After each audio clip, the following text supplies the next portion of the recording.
पिछले 72 साल बिस्मिल्लाहिर्रहमानिर्रहीम।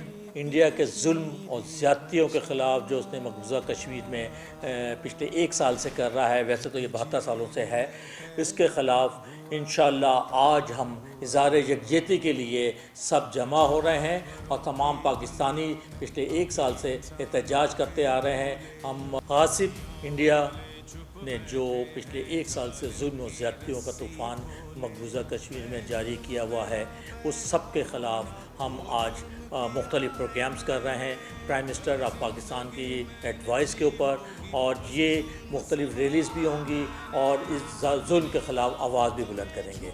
जिस तरह सफ़ीर कश्मीर जनाब इमरान ख़ान साहब ने UN सिक्योरिटी काउंसिल में भी आवाज़ बुलंद की और कश्मीर का मुकदमा लड़ा, और कश्मीर को इंशाअल्लाह मुंतकी अंजाम तक यही गवर्नमेंट पहुंचाएगी। और क्योंकि हम ये समझते हैं आज़ादी कश्मीर ही दरअसल तकमील पाकिस्तान है, कश्मीर बनेगा पाकिस्तान।